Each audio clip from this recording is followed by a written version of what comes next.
வணக்கம். இன்னைக்கு நாம எகிப்துல நடந்த காசா அமைதி உச்சி மாநாடு பத்தி பேச போறோம். குறிப்பா இந்திய பிரதமர் மோடி ஏன் அதுல கலந்துக்கல அப்படிங்கறத கொஞ்சம் ஆழமா பார்க்கலாம். எகிப்தோட ஷர்ம் அல் ஷேக் நகரத்துல அதுக்கு அமைதியின் பூமின்னு வேற பேர் இருக்கான். அங்க ஒரு பெரிய சர்வதேச உச்சி மாநாடு. நோக்கம் இஸ்ரேலுக்கும் காசாவுக்கும் இடையே இப்போ இருக்கிற ஒரு தற்காலிக அமைதியை எப்படி சொல்றது, நிரந்தரமாக்க முடியுமான்னு பாக்குறது. ஆமா, அதான் 2023 தாக்குதல்ல ஹமாஸ் பிடிச்ச இஸ்ரேலிய பணைய கைதிகளை கிட்டத்தட்ட 2 வருஷம் கழிச்சு இப்ப விடுவிச்சிருக்காங்க. இந்த சூழல்ல தான் டொனால்ட் ட்ரம்ப் இந்த மாநாட்டுக்கு வர்றாரு. அவரு இந்த பணைய கைதிகள் விடுதலைய இது என்னோட வெளியுறவு கொள்கை வெற்றின்னு சொல்றாரு. அவர் மாநாட்டுக்கு முன்னாடி இஸ்ரேலுக்கும் போனார் இல்லையா? ஆமா, நெத்தன்யாகுவை பார்த்து இஸ்ரேலிய பாராளுமன்றத்துல நெசட்ல பேசினாரு. அதையும் நம்ம கவனிக்கணும். பணைய கைதிகள் விடுதலைங்கிறது இஸ்ரேலுக்கு ரொம்ப உணர்வு பூர்வமான விஷயம். கடந்த 2 வருஷமா அதுதான் அவங்களோட பெரிய கவலையா இருந்துச்சு. மக்கள் எல்லாரும் அவங்க திரும்பி வரணும்னு. ஆனா இதுல ஒரு சோகமான விஷயமும் இருக்கு. பிடிபட்ட எல்லாரும் உயிரோட திரும்பல.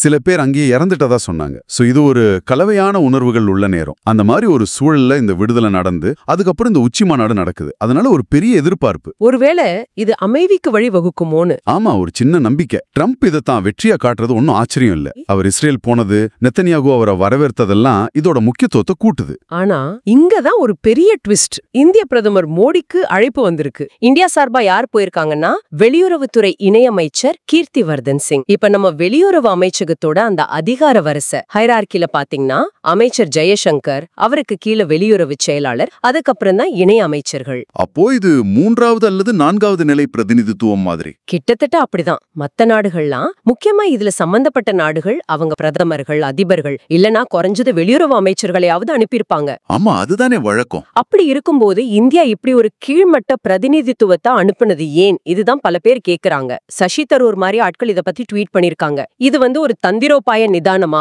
அதாவது ரொம்ப யோசிச்சு செஞ்ச செயலா, இல்ல இது ஒரு தவறவிட்ட வாய்ப்பா? இந்தியா ஏன் இப்படி செஞ்சது? இது மூலமா என்ன சொல்ல வராங்க? அது சரி, ஆனா உலக அரசியல்ல சில சமயம் சும்மா கலந்துக்கிறதுக்கே ஒரு அர்த்தம் இருக்குமே. குறியீட்டு முக்கியத்துவம்னு சொல்லுவாங்களே.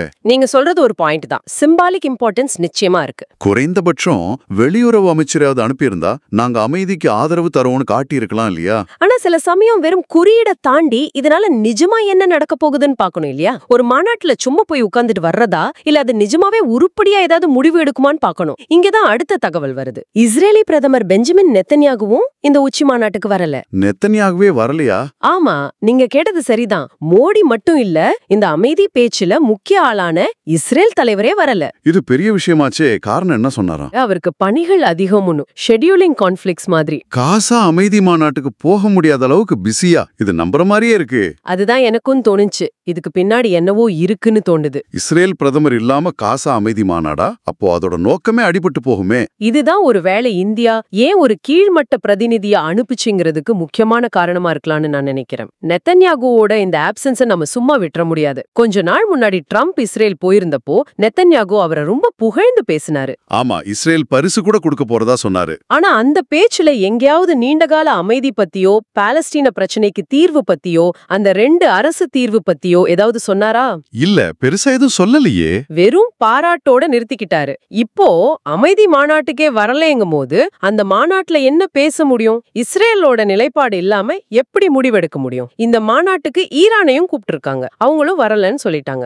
இவங்க 2 பேருமே இந்த பிரச்சனையில முக்கிய பங்கு வகிக்கிறவங்க. இவங்களே சீரியஸா இல்லாதப்போ இந்த மாநாடு எந்த அளவுக்கு வெற்றி பெறும்? ஒருவேளை இதை இந்தியா முன்கூட்டியே கணிச்சிருக்கலாம். தலைவர்களே வராத ஒரு மாநாட்டுக்கு நம்ம பிரதமர் போய் என்ன பண்ண போறாருன்னு நினைச்சிருக்கலாம். ஒரு மாதிரி பயனற்ற மாநாடா இருக்கலாம்னு நினைச்சிருக்கலாம். ஒரு நடைமுறை சார்ந்த முடிவு. அப்போ நெத்தன்யாகு வராததுதான் முக்கிய காரணம்னு கிட்டத்தட்ட உறுதியா சொல்லலாமா? ட்ரம்ப் காலத்துல சில பிரச்சனைகள் இருந்துச்சுல்ல, வர்த்தகம், வரிகள் சம்பந்தமா. அது இன்னும் முழுசா தீரலேன்னு சொல்றாங்க. ஒருவேளை அந்த பிரச்சனைகள் எல்லாம் சரியாற வரைக்கும் மோடி ட்ரம்போட நேரடி சந்திப்புகளை தவிர்க்கிறாரோன்னு ஒரு கருத்து. இதுக்கு முன்னாடி கனடாவில் நடந்த G7 மாநாட்டுக்கு மோடி போயிருந்தப்போ ட்ரம்ப் அமெரிக்காவுக்கு வர சொல்லி கூப்பிட்டதாகும். ஆனா மோடி அப்ப போகலேன்னு. ஒருவேளை அதுவும் இதோட தொடர்ச்சியா இருக்கலாம். அந்த பழைய கணக்குகளை சரி பண்ற வரைக்கும் கொஞ்சம் இடைவெளி விடலான்னு நினைக்கிறாங்களோ என்னமோ. அப்போ இது வெறும் காசா மாநாடு சம்பந்தப்பட்ட விஷயம் மட்டும் இல்ல, இந்தியா அமெரிக்க உறவுகளோட தற்போதைய நிலையையும் இது காட்டுதுன்னு சொல்றீங்க. 2 விதமாவும் பார்க்கலாம். ஒன்னு, காசா மாநாட்டை பத்தின இந்தியாவின் நேரடி பார்வை, அதாவது நெத்தன்யாகு இல்ல, அதனால முக்கியத்துவம் கம்மின்னு. இன்னொன்னு, ஒரு பெரிய படமா பார்க்கும்போது இந்திய அமெரிக்கா உறவுகள்ல தீர்க்கப்படாத சில விஷயங்கள் இருக்கு, அது சரியாற வரைக்கும் கொஞ்சம் இடைவெளி விடலாம்னு நினைக்கலாம். எது சரின்னு உறுதியா சொல்ல முடியல. ஆமா, இனிமே நடக்க போற மத்த மாநாடுகள்ல உதாரணமா ஏபெக் மாநாட்டுல இவங்க சந்திக்கிறாங்களா இல்லையான்னு பார்த்தா இன்னும் கொஞ்சம் தெளிவு கிடைக்கும்.